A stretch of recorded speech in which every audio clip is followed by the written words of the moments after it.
Imagine a place where distance is measured not in meters, but by the reach of the horizon. A place where the silence is so profound, you can hear the beating of an eagle's wings high in the heavens.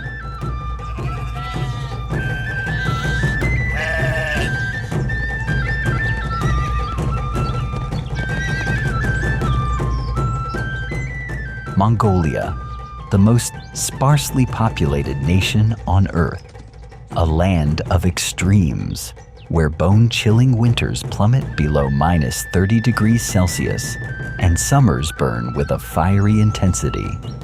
A pristine wilderness that time itself seems to have forgotten.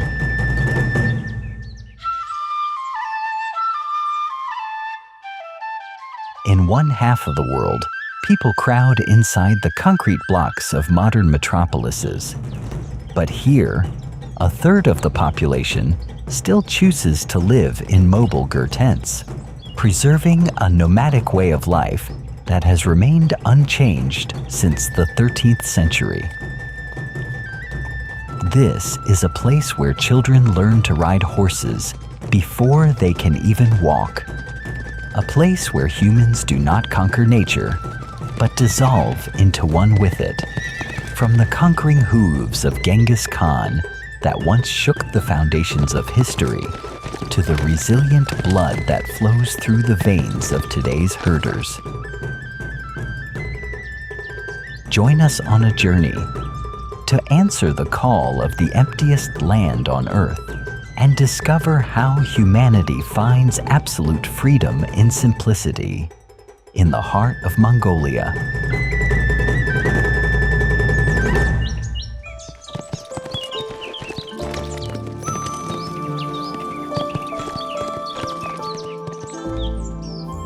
There are places in this world where you feel as though you are standing at the very edge of the universe. A place where, when you look up, the sky is no longer a protective canopy, but a deep blue ocean, swallowing the insignificance of human existence. They call this place Mongolia. The most sparsely populated nation on Earth, spanning a vast expanse of over 1.5 million square kilometers, 4 times the size of France, this entire realm is home to only about 3.5 million people. If divided equally, fewer than 2 people occupy each square kilometer.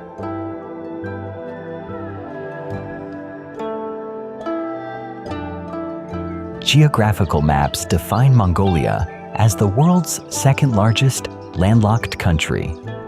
Wedged between 2 giants, Russia and China, Mongolia remains entirely cut off from the oceans. Yet, this isolation has not impoverished them. On the contrary, it has preserved a world in its most primal state, where nature still operates by laws set millions of years ago. From the perpetually snow-capped peaks of the Altai Mountains in the west, across the velvet-smooth grasslands of the central steppes, to the colossal, wind-shifted dunes of the Gobi Desert in the south, Mongolia is a grand tapestry of extreme geographical polarities.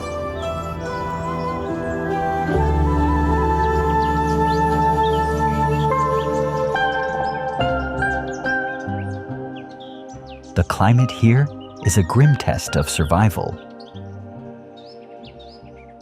Deep in the heart of the Asian continent, ringed by high mountain ranges that block every breath of moisture from the oceans, Mongolia possesses a continental climate so severe it borders on cruel. Winter here is a prolonged siege stretching from October to April of the following year.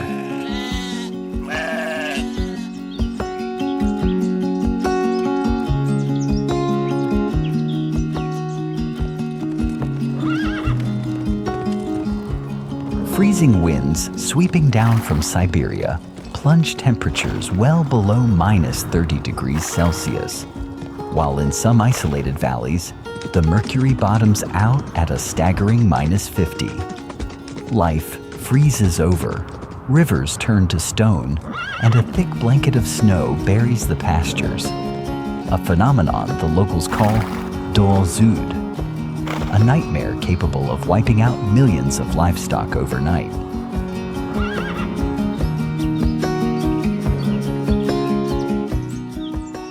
Yet, when the brief summer arrives, the scorching heat of the Gobi Desert can bake the earth to nearly 40 degrees Celsius.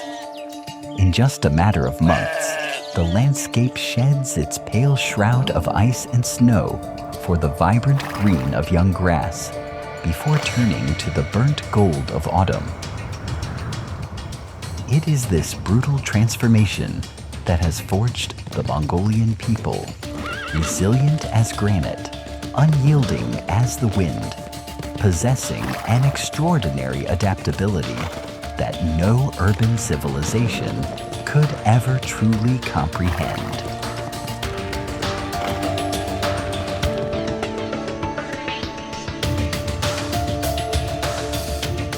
From Temüjin to Genghis Khan. To understand the soul of the Mongolian people today, we must turn back to the bloody and glorious pages of the 13th century.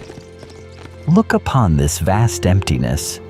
More than 800 years ago, this was home to scattered tribes, ceaselessly tearing each other apart for pastures and water sources. Until one man emerged. His name was Temüjin.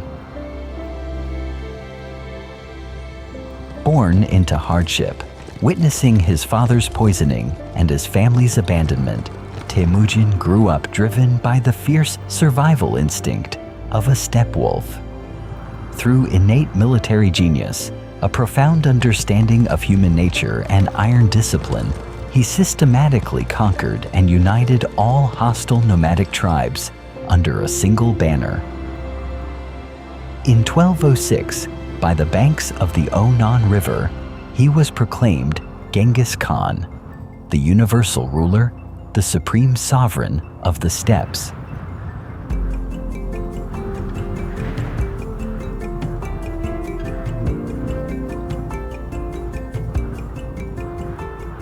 From that moment on, the world trembled before the hooves of the Mongol cavalry, armed with peerless equestrian tactics and the deadly ability to shoot arrows with absolute precision while at a full gallop. The army of Genghis Khan and his descendants swept across Asia, the Middle East, and pushed deep into the heart of Europe. They forged the Mongol Empire, the largest contiguous land empire in human history, spanning over 24 million square kilometers. From the shores of the Baltic Sea to the edge of the Pacific Ocean, all bowed before the decree of the Great Khan.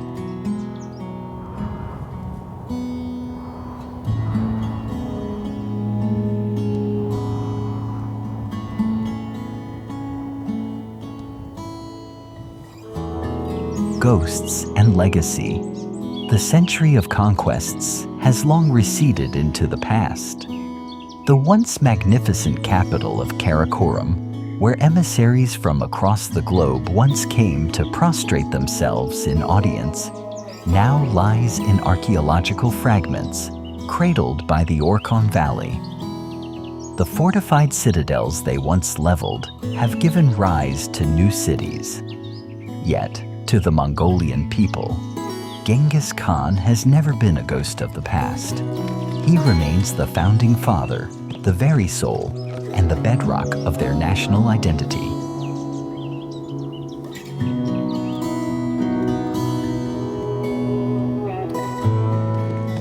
Today, his visage is omnipresent.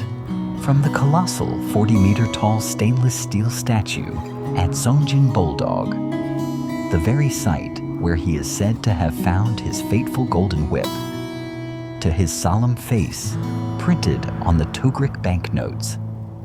The Mongols do not remember him as the bloodthirsty tyrant so often depicted by the West.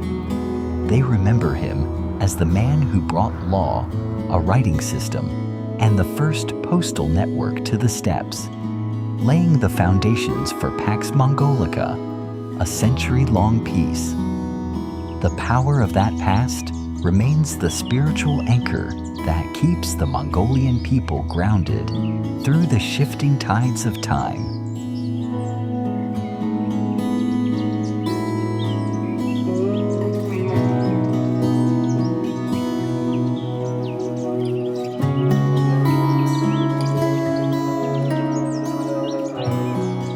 The architecture of freedom, the Ger. While the rest of the world strives to drive concrete pillars deep into the earth to assert ownership, the Mongolian nomads choose a life that leaves no trace. To them, the land is shared, a gift from the divine, and humans are merely passing travelers. The greatest symbol of this living philosophy is the Ger, also known as the yurt.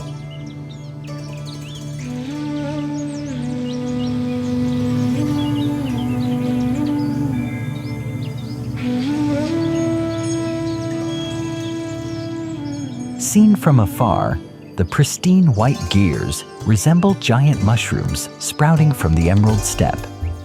This is an architectural masterpiece, flawlessly optimized for a life of constant motion. The structure relies on a lattice frame of willow wood, woven like a spider web to expand and contract with flexibility. Encasing this skeleton are multiple layers of felt pressed from sheep's wool, keeping the interior warm in winter and insulated in summer. At the crown sits a circular opening called the tuno, serving as a skylight for illumination, an escape for smoke from the central hearth, and a natural sundial, allowing women inside to read the passage of time by the shifting tracks of sunlight upon the walls.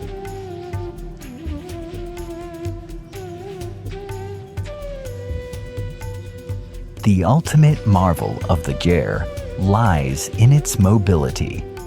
In less than 2 hours, the entire structure can be completely dismantled and packed neatly onto the backs of just 2 camels or a small truck. When a nomadic family moves on, all that remains where the home once stood is a faint, yellowed ring of grass. After just a few rains, even that trace vanishes, restoring the pristine, untouched beauty of the steppe.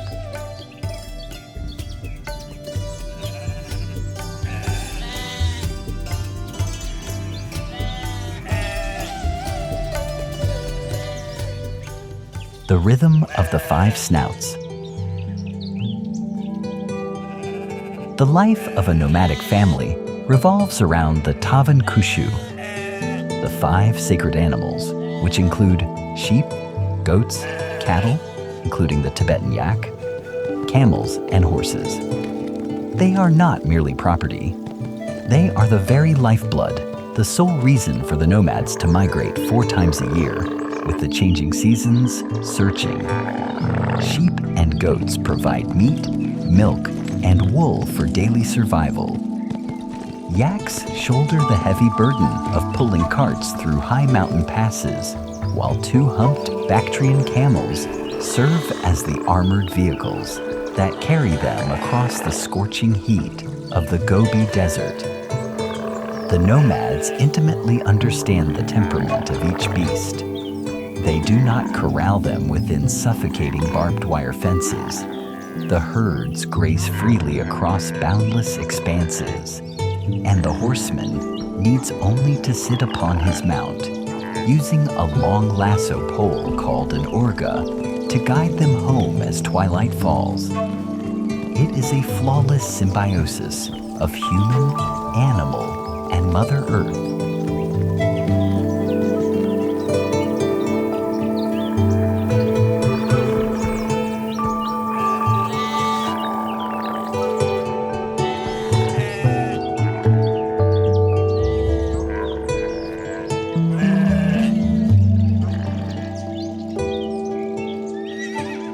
Born in the saddle.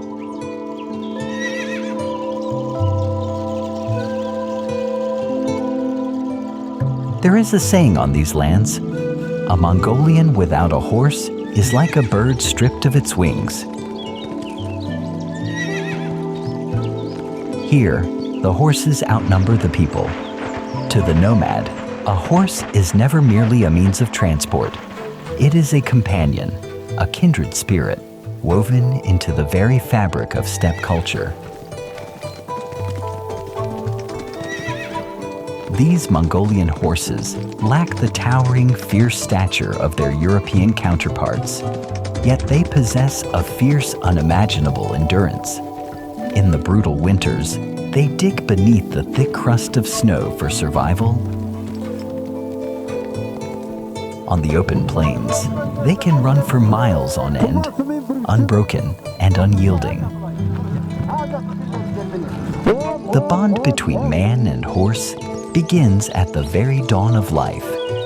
Nomad children are placed in the saddle by their parents at just 3 or 4 years old, long before they ever learn to read or even walk steadily upon the earth. They grow up alongside the flowing manes, learning to decipher every neigh, every subtle shiver of the beast. From this sacred connection rise the finest equestrians on earth, riders who blur the line between man and mount, moving as one, like the mythical creatures of ancient lore.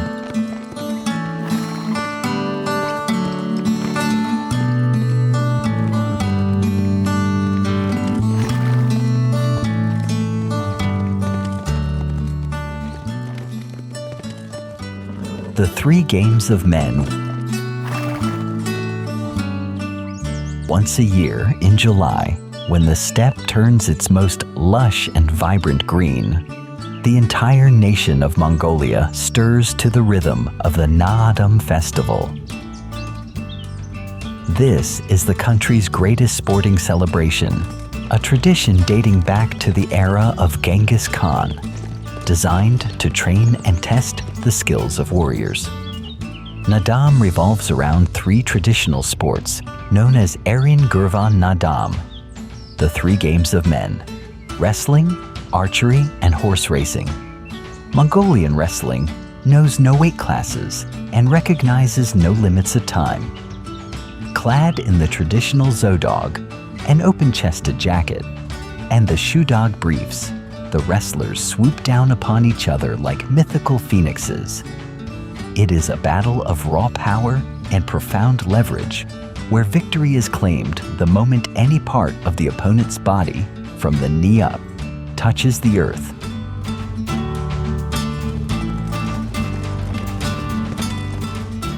Then comes archery, a discipline of absolute stillness. Here, archers draw composite bows crafted from horn and sinew, piercing tiny targets standing dozens of meters away. Yet, the true pinnacle of NAADAM lies within its long-distance horse races. Unlike Western equestrian competitions, the NAADAM track stretches across 15 to 30 kilometers of the steppe's raw, untamed terrain. Most astonishingly of all, the riders commanding these fierce war horses are children, aged just 5 to 12. As the gingo chants erupt from their young chests, blending with the swirling dust and the thundering of hooves, it creates a spectacle of immense grandeur and profound emotion, a timeless testament that the Mongol warrior spirit remains unbroken through the centuries.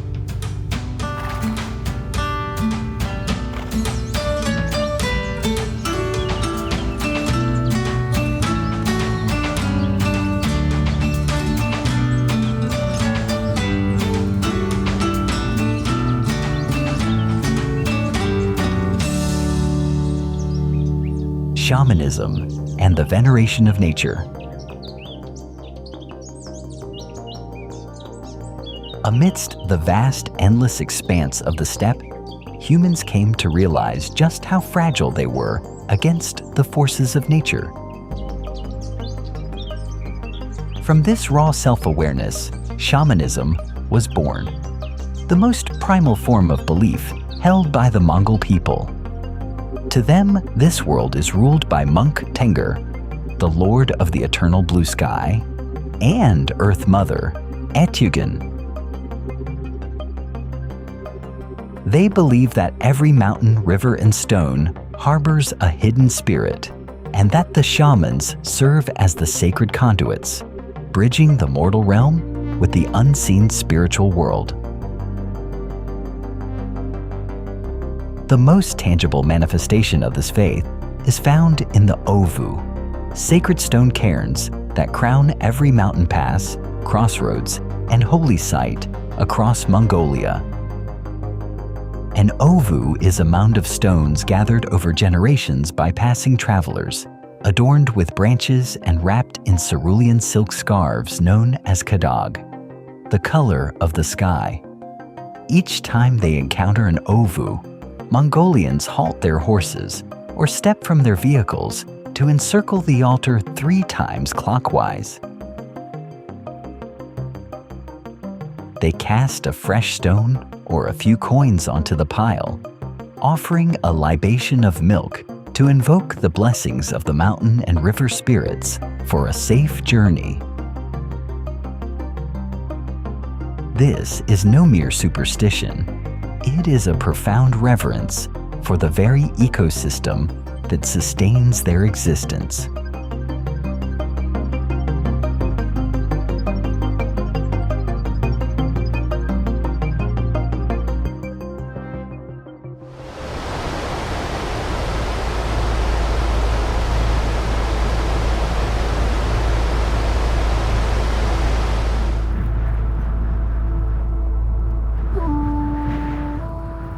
The hooves of Tibetan Buddhism.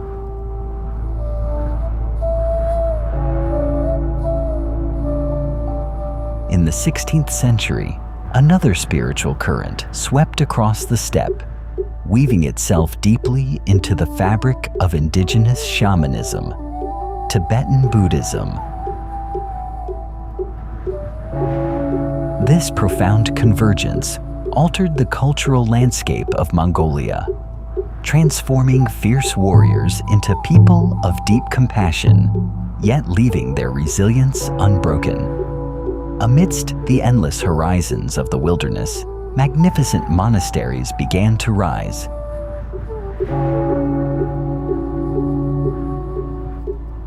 Welcome to the Erdene-Zu Monastery, nestled within the ancient capital of Karakorum. Encircled by a massive fortress wall, adorned with 108 pristine white stupas, a sacred number in Buddhism, Erdene-Zu stands as Mongolia's oldest surviving monastery.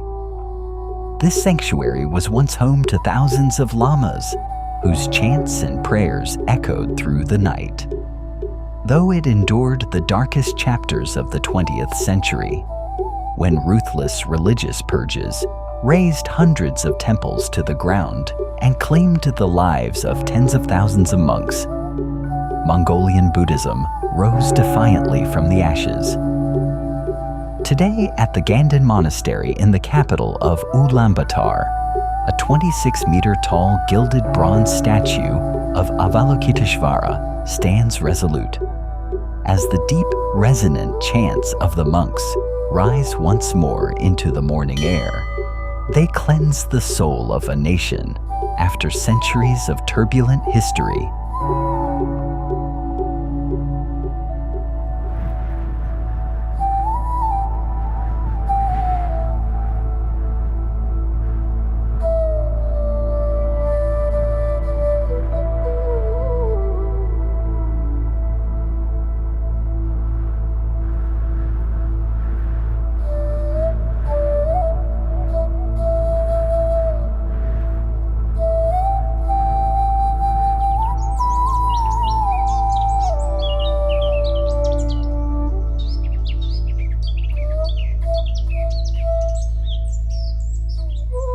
The Ballad of the Altai and the Last Nomadic Tribes.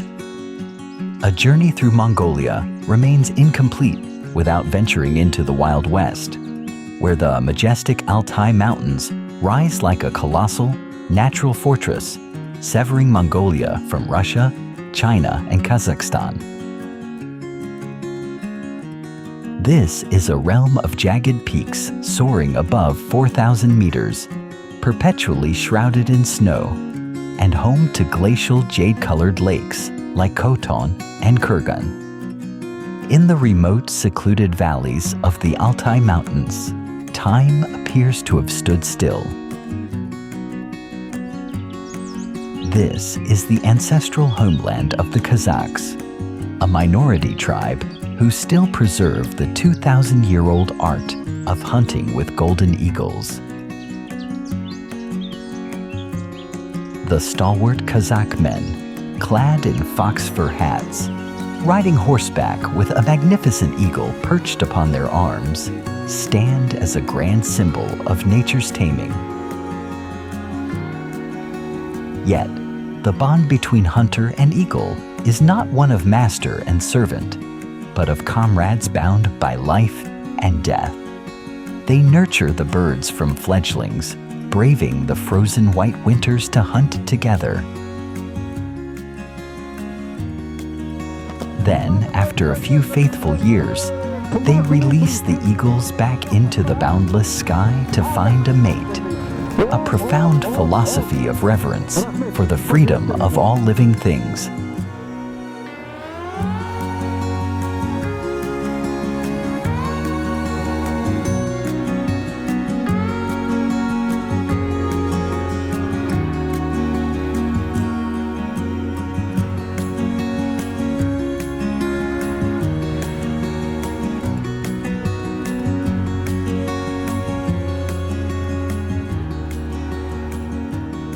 The treasures of the Gobi Desert.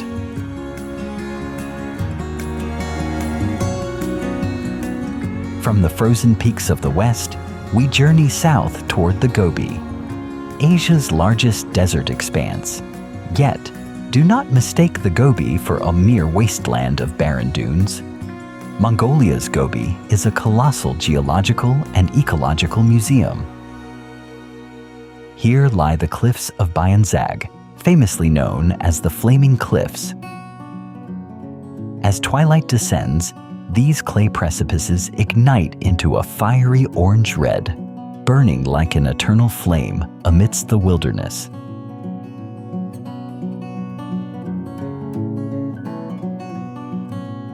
It was right here in the 1920s that American explorer Roy Chapman Andrews stunned the scientific world. His discovery of the first fossilized dinosaur eggs opened an entirely new chapter in the history of human paleontology. The Gobi conceals other wonders, such as Zagaan Suvarga, the White Stupa. This colossal limestone cliff, eroded by wind and time, takes the shape of ancient towers. Its alternating layers of pink, orange, and white earth making it look like another planet. Then there are the Kongoran Els, the singing sands. These dunes rise up to 300 meters high. Whenever the wind sweeps through, the friction of the shifting grains creates a deep, booming resonance, mimicking the roar of an engine or a distant horn echoing from another realm. The Gobi Desert is not silent.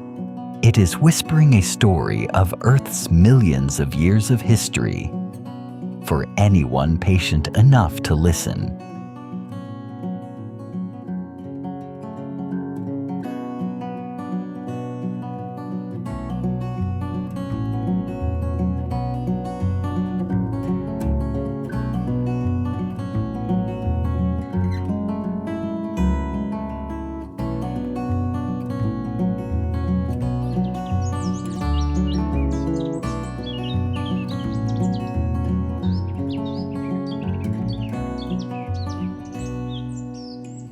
The heart of Ulaanbaatar and the paradox of development.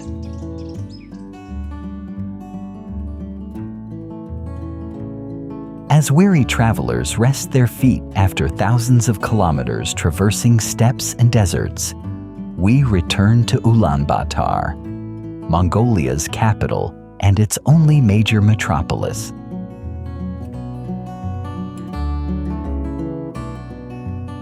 Nestled in a valley along the peaceful Tool River, Ulaanbaatar is home to nearly half of the nation's population. It is the battleground of a fierce conflict where deeply rooted traditional values clash with the relentless wave of modernization.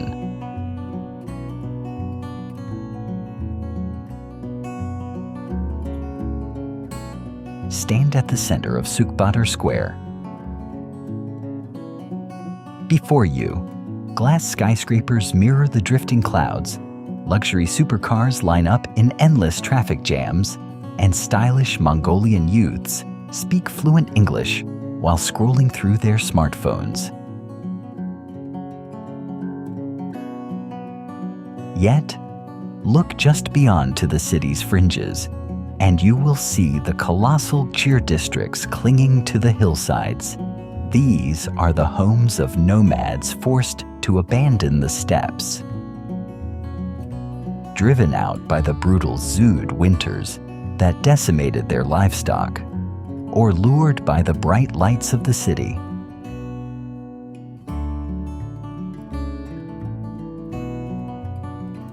They brought their traditional tents, raised wooden fences around them, and now strive to adapt to a life that has electricity, but suffers from a stark lack of running water and central heating.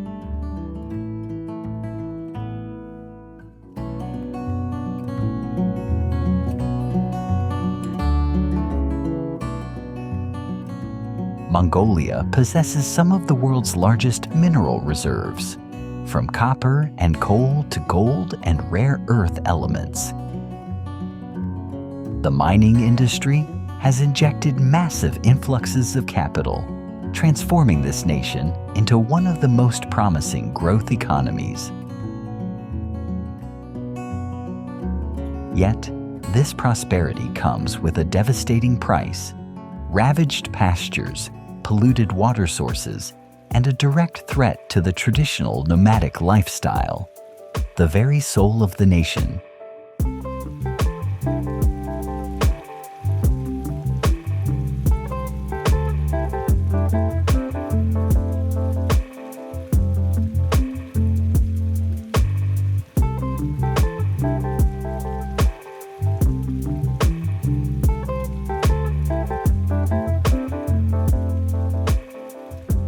Standing at the crossroads of the 21st century,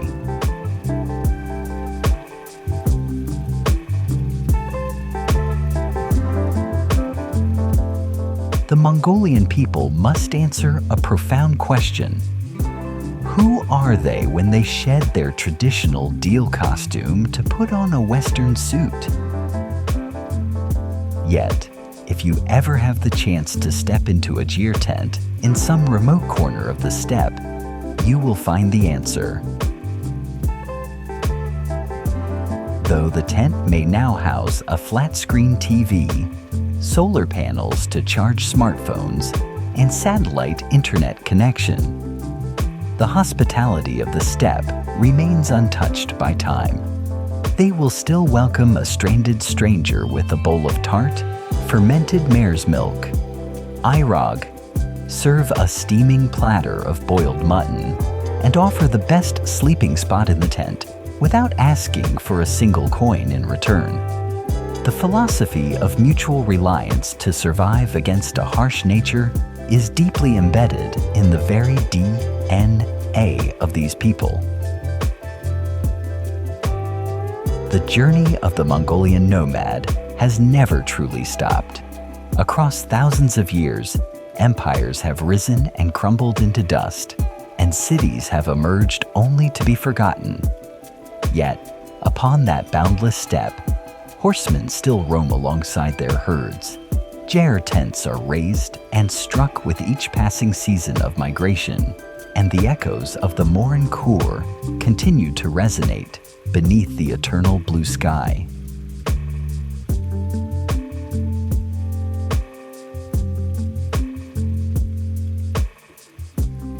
For Mongolia is not an empty land. Its vast emptiness holds absolute freedom. It is where the earth ends, so the sky may begin.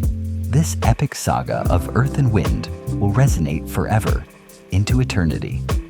Amidst a modern world filled with chaos and haste, Mongolia appears as a secret pause.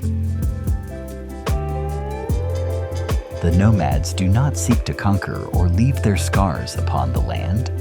They choose to rely on, respect, and become one with nature.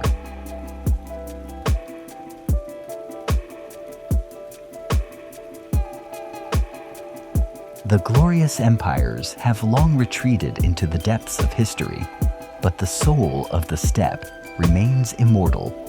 The free, untamed lifestyle upon horseback will continue to move, passed down through generations like a love song that knows no final note. For Mongolia is not a blank space on a map. It is where absolute freedom begins, a place where humanity finds itself beneath the eternal blue sky.